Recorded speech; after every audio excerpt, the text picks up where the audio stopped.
Right, well I was going to carry on with that DNT base station, the B40, but I put it on the bench and it had stopped working, so yes, that's not something I can make a start and do 20 minutes to. I had finished it and then it stopped working. So whether or not it's a dry joint or whether it's blown itself up is another thing. So we'll do this Murphy DS602 instead. These were made, custom made for JJ Silver, for Great Universal mail order catalogue. £69.99. Then when the catalogue didn't want to have CBs anymore, they got dumped on the market and you could buy a new one for £25. So they are exactly the same as the York JCB867, so it has just the same problems. One's weak squelch. You need to appreciate that the squelch is non-internally adjustable on these. And the other thing, apart from them being slightly unreliable, is they're always going to have a hum-on transmit. Now it's going to be worse here, the way we've got things set up, to exaggerate it, but in a car they're kind of alright, but as a base station, and a lot of it is the transmit going back into the audio circuits. It's not like mains hum. So, as long as you know you're going to have a hum-on transmit, and they're going to have weak squelch, and there you go. So this is pretty immaculate, and it's come with its factory original mic. But I think we'll do the right thing, and we'll put the mic to one side, and we'll do everything on our standard replacement mic. It's a wired Cybernet, if I remember rightly. So basically it's the same circuit as those JWRM2s and the ICOM ICB1050, and of course ICOM is nothing to do with the real ICOM communication companies, I have to say every time, and some of those other ones which use the strange general purpose synthesizer. So like the York 867, they have this LC7137 Sanya synthesizer, so that as far as that goes is fine, but it's just the rest of the set which isn't fine. So don't go out rushing to get them, but yeah, in a rural area they're alright. They're not as bleed over as a Fidelity 1000, but they're not brilliant. So let's have a look at its parameters. It's nice to see one in such good condition. But of course if you're collecting CB radios, you've got to collect the less brilliant sets too. So it's YC1090196 and it's the, I think it's the 13th today, 13th of December 24, Murphy DS602. So it's come on channel 9, but it doesn't, it just happens to be on channel 9. Right, let's put picture in picture on. Go put the test set on the 3 watt scale, and it's 2.7 watts. I can't remember whether we ever get 4 watts at. It's just I don't see that many, and I didn't bother keeping my notes last time we did one. 2.6. Because I thought I'd never see another one. The notes were on the York 867, which is identical, but I have a different power connector on the back. 2.8. Right, back to channel 20. And low power. It's bang on 400 milliwatts. Wow.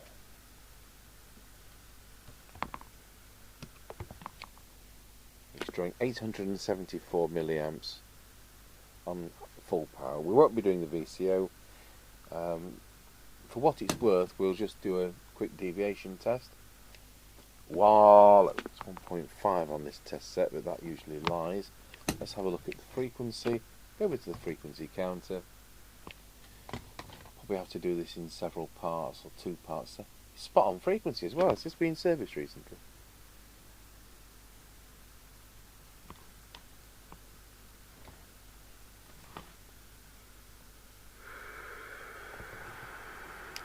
Right. Let's plug the test gear into there.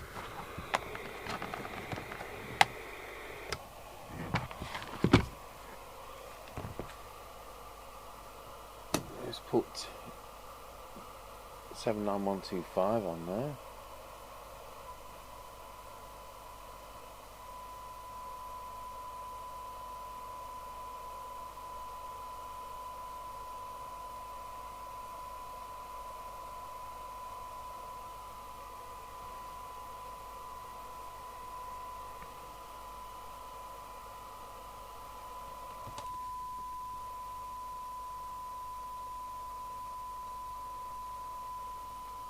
Nothing wrong with that. It's 0.74.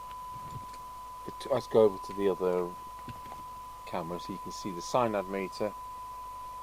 0.74, 12 dB, 0.64 for 10 dB, and if it does 30, well, there it does, and it is 1.9. Squelch will be wishy-washy. Put it on full squelch.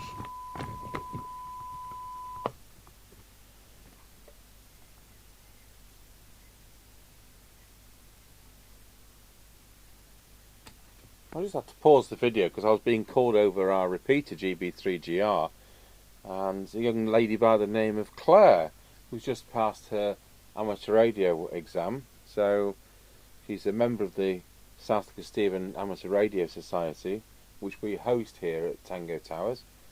And yes, so congratulations to Claire on her call sign. That was a nice surprise. I thought, who's that? What? Because aren't that many ladies on amateur radio? I'm thinking, is it a boy whose voice hasn't broken, or? But to call me by my call sign, oh, it's somebody I know. Anyway, Claire, well done, Claire. If I remember rightly, she's a roofer by trade. How about that? Right, so Squelch is what we were on.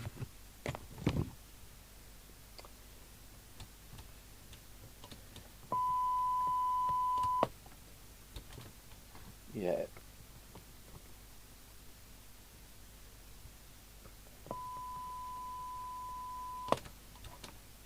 Yeah, we've got the problem that at full squelch it never opens, and that it is a problem, and you know, unless there's something out on the IF, there's nothing I can do. So it never opens.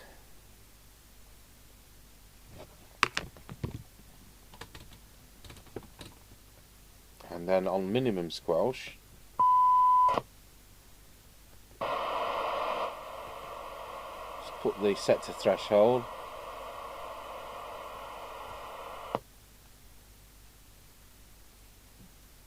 So we're going to switch back on at 0.0 microvolt, straight in. Well, nearly.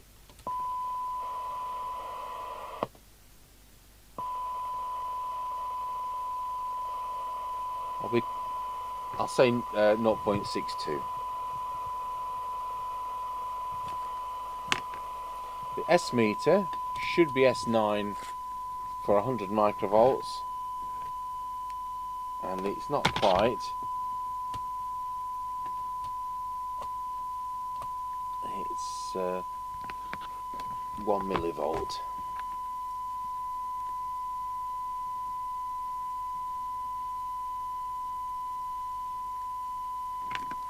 And there's just the RF meter to check. Let's turn that down. Go into transmit.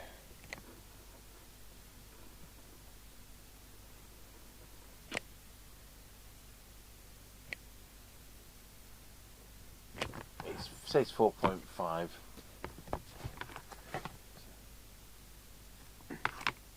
So when I open this up, I've got no idea what anything does because I don't know where my notes are on this. Don't know where anything is.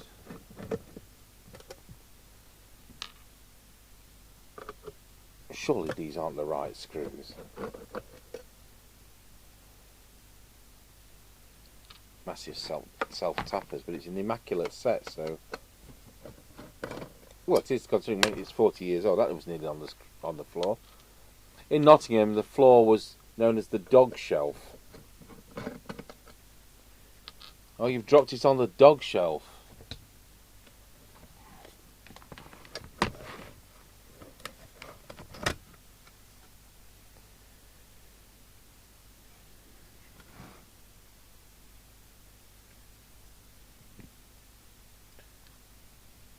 We've got the power connectors for these. It's the Uniden type one, which is the 3-pin.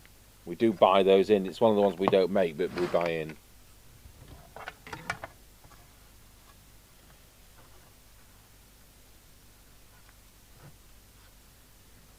Not quite sure what the resistors for. There's no circuit diagram for these, as far as I'm aware. So if anybody has got a circuit diagram, well, let me know.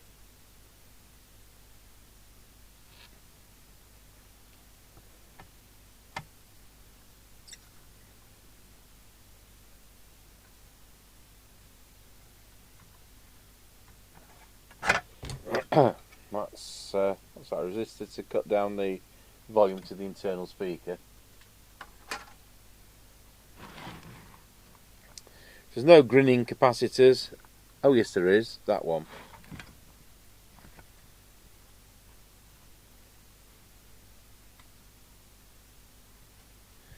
We'll see how things go, because I don't want to change things willy-nilly. It's in the audio amplifier and nothing's getting hot, because it would change the tariff from being a retune and test to a repair.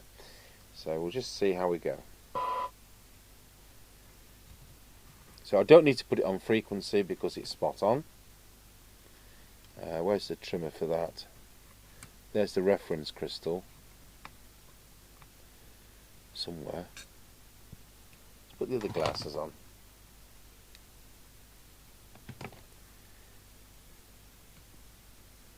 I think it's there and it's got wax in it, which is a definite no-no, so I certainly don't want to adjust it.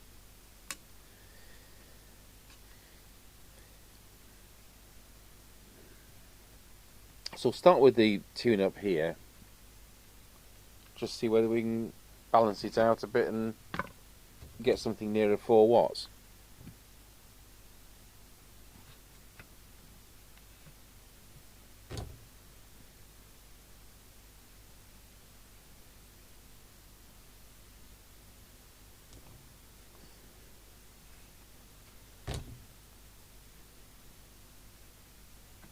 That's it, we're in. Right, let's put the camera back on transmit.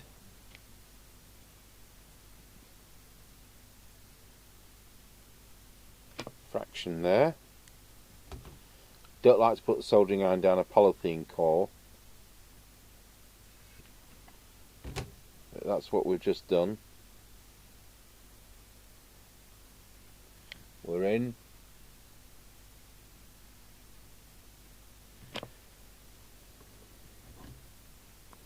Another polythene core, but I'm only going to put the soldering iron on the actual core.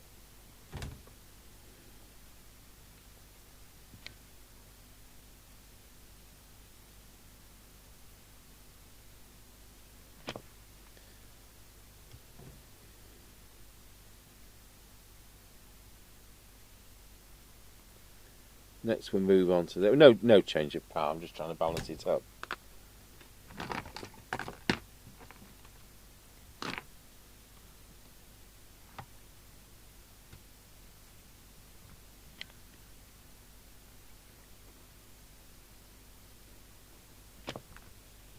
We've just gone over the 3 watts there.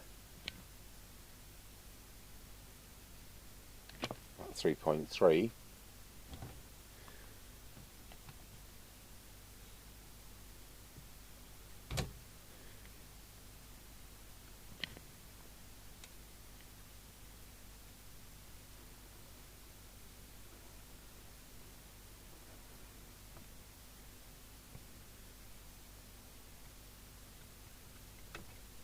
See what's not far away.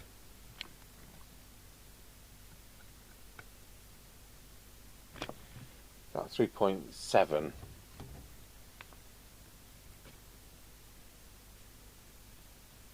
Just check where we are on the other channels. Channel 40, 3.5. Channel 1, 3.9.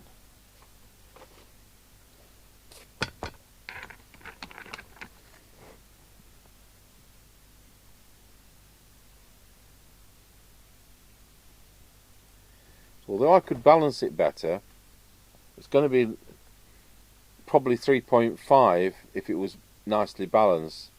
So I think it's the right way round, because it should be, if it's not going to be balanced, it should be more on channel 1 than channel 40, because it's easy to generate the low frequencies.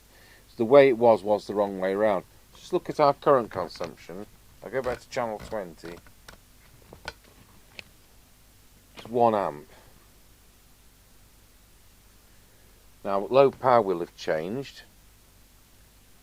So let's have a look at that. It's now 600 milliwatts. So let's just try and find the preset for that. I would think these are going to be meter.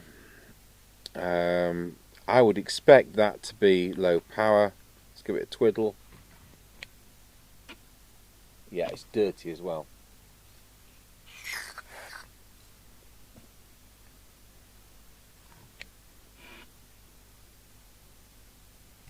It's 400 milliwatts. So one of those is that's going to be deviation, I would think. We don't have squelch, as I say.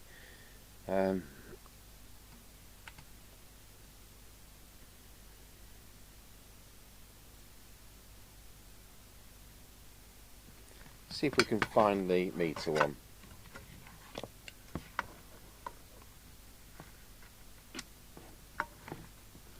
Let's go for that. Nope. Therefore, let's go for that. Yeah, that's the one.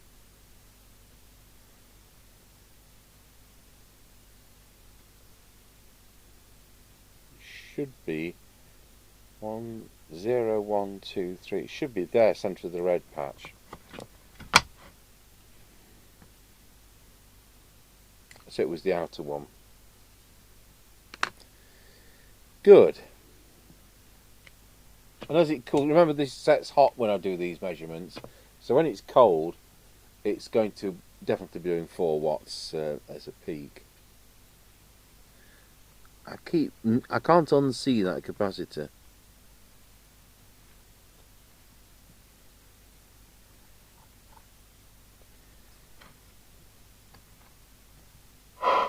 But it's not like it's short of volume, and that's where the capacitor is in the circuit.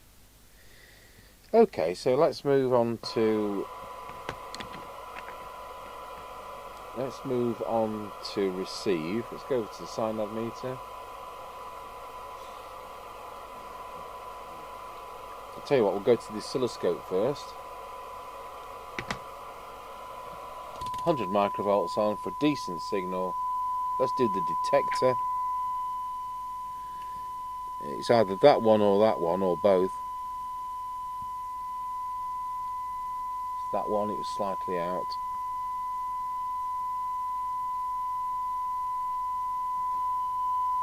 Let's drop the signal. And we'll go over to the SINAD meter.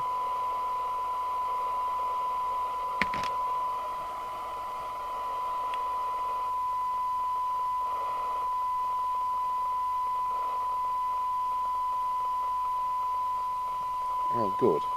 Let's do that one while we've got a bigger signal on. I'll just drop it a bit to 12 dB.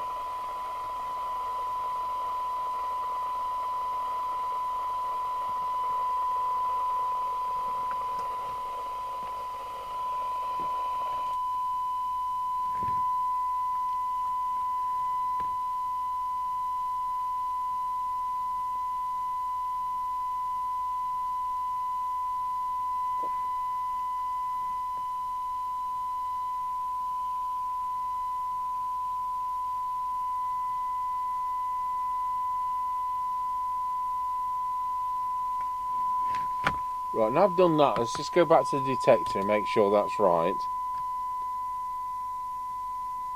It is, that stayed right. So the IF wasn't quite right. And that might help the squelch at the... remember, it wouldn't open at full, which normally they do. And that's usually going to be 455 being out. We'll do the front end. Of course, we may have lost sensitivity now we've done the detector. Right, front end. That's spot on, as it was.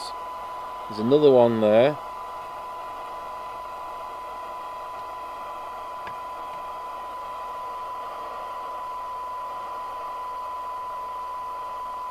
Possibility we've gained a fraction there. So that's it.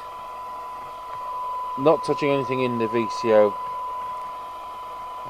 It's not necessary, it works. Let's put S9 back on. And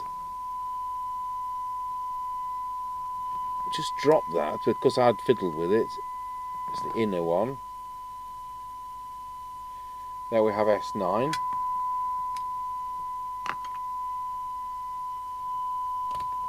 So I've put the squelch on. I've got it on full. Let's see now whether it opens.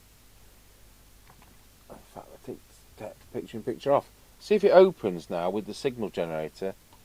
So we'll put that on, then you can see the attenuator. So 1 microvolt, 3, 10, 30, 100. No, it's not going to open at full, so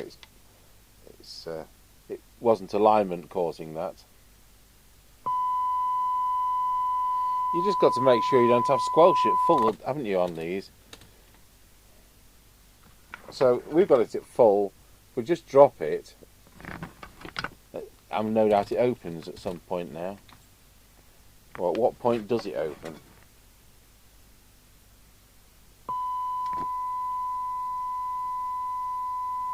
Yeah, about an eighth of a turn back. Okay, so back to the squelch minimum. So we're parked at 0.3 of a microvolt. Threshold.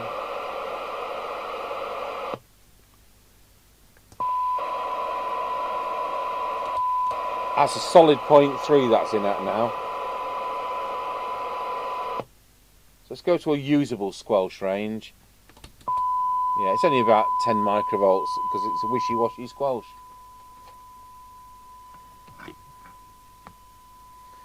I wouldn't be surprised if somebody hasn't changed a resistor in here to beef up the squelch, which is why it never ever opens at full. But without a circuit diagram, I won't be poring over it.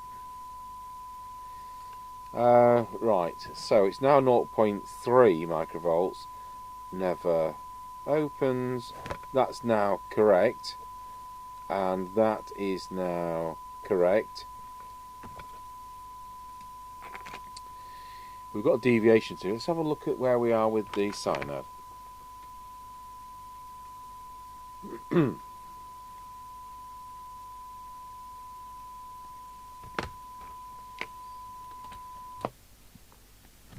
turn the squelch down so we can actually do that. Let's see whether it's better or worse. So for 12 dB, it's 0.72.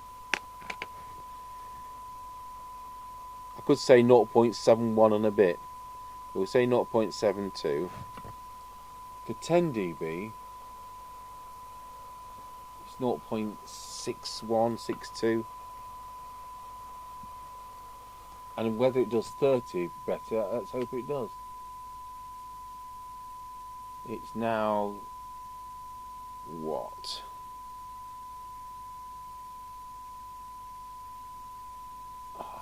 It's no different at all. 1.9. So yeah, just skirting around the edges, but at least it's right today. So, and that's now back to 400 milliwatts.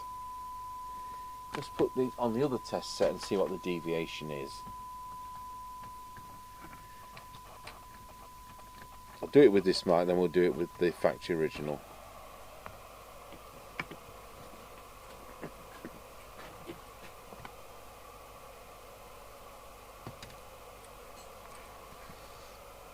Ugh, it's a long way up there with my dodgy leg.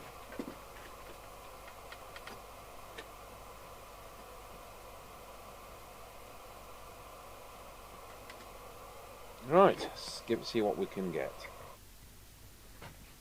Wow, it's 2. So just pop that up a fraction. Wallow.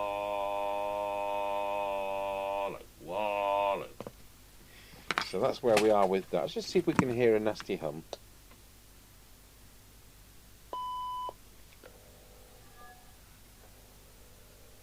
Well, of course there's a hum, yes, but not a nasty one. So let's try it on the factory original.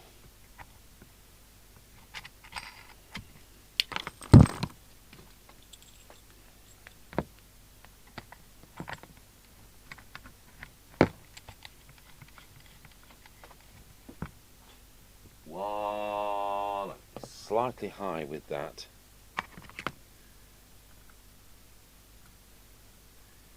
Wow, that's better.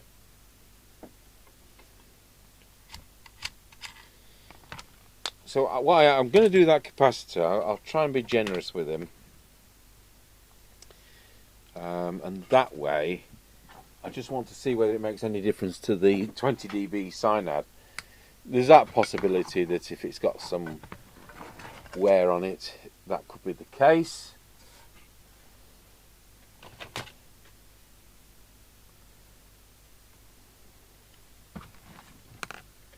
Just pop the power off. See if we can find it on the back of the board. I think it's that one. That one. I'm right. Go to the top of the class and jump off.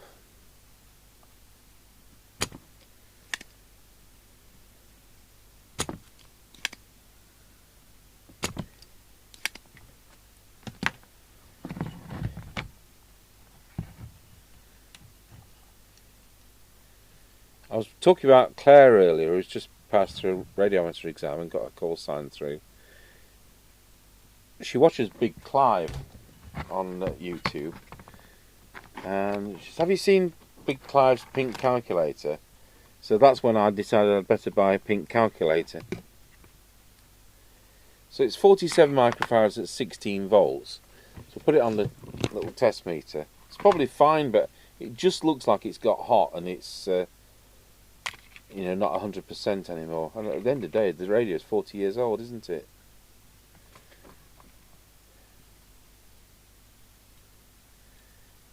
Well, it's 57, you know, and that's indicative that things are going to fail. So I think I'm right to do that. There's nothing worse than getting a setback a week later. You've only just fixed this. Well, yeah, we don't change everything, do we? So, have we got anything in here? Or have I got to walk all the way to the Mr. Chippie department? Yeah, that's what I've got to do. So, a bit of a size difference. That's 47 at 16 volts, which came out. And this is 47 at 35 volts, which is going in. This is a Nikon one. It's 105 degree rated. At the end of the day, it's right next to that heatsink, which is why I think that's starting to fail.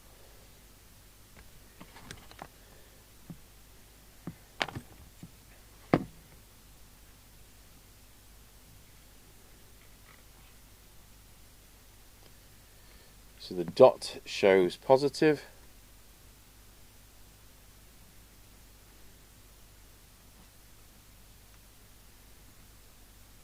Well, it's going to wear a fraction less when it goes back in the post.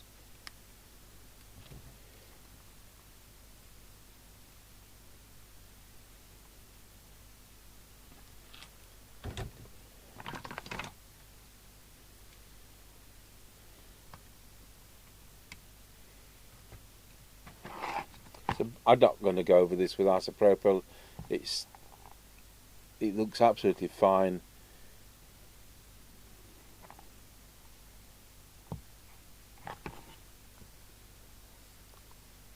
Certainly one of the best ones I've seen in recent years. Where did I put the lid though?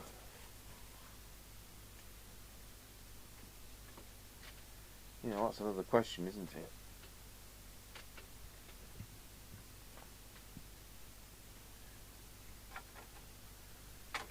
Oh, it's there. I had it in my hand.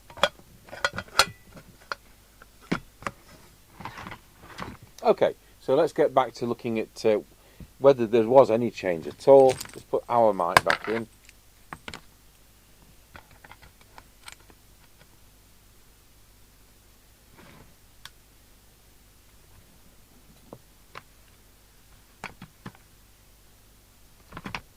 I've actually bought some more coffin mics in from our wholesale. At least they've got screened leads.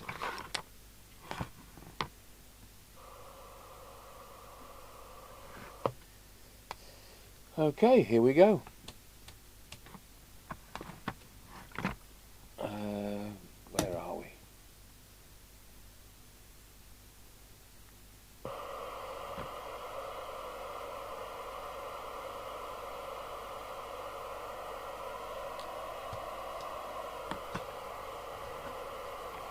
I'm plugged into the test set still, aren't I?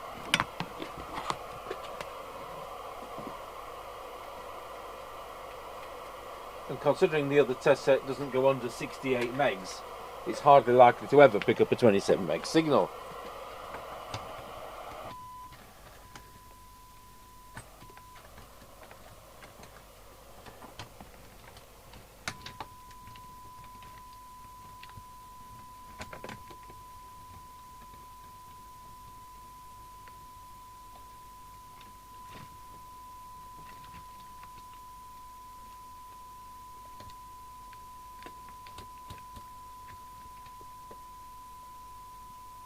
Nah, it's still the same, but point is, it's got a new part in, and that was the right thing to do. Right, we'll pop the lid back on.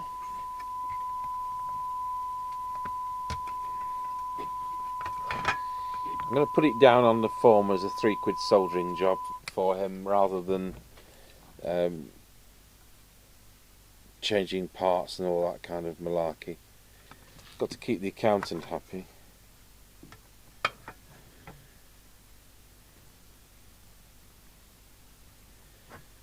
It's that way around, wasn't it?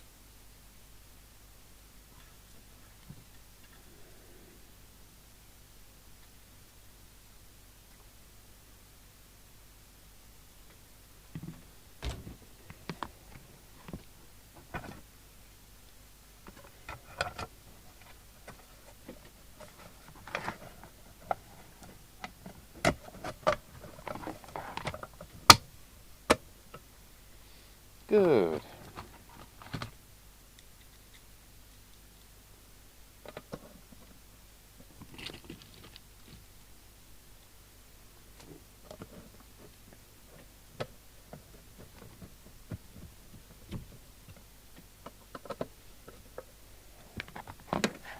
Let's see if Mr. Chippie can hear us. He's somewhere in the building, so if he hears us over the tannoy system, he might go to that Midland base. Unless he's filling his face. Let's take the extension speaker out.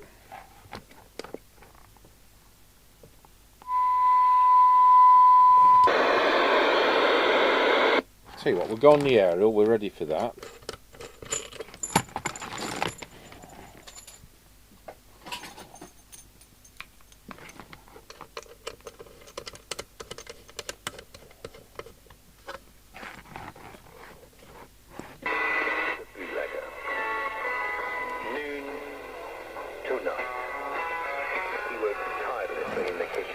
Well, that sounds typical, doesn't it? Homemade 100%. One on a Roger. From egg and cheese flounder.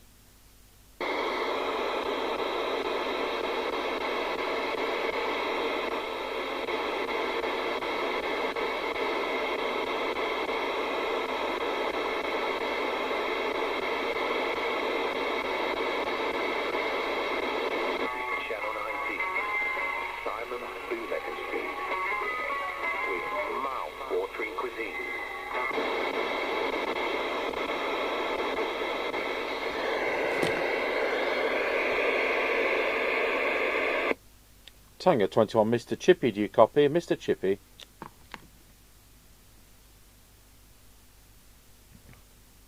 Yeah, Tango 21, go ahead. Yeah, just on this Murphy on the bench, over. Yeah, guess what? It hums. It does. That's normal then. Roger. Thank you. No problem, Tata. There we are. Right. Well, there's no nip, don't change there, is there? Right. We'll do an on the air test, so you can hear it humming in action. And there we are, another Murphy DS602, which just needed a retune, and just precautionally done that capacitor just in case. Thanks for watching Murphy DS602 from 1982.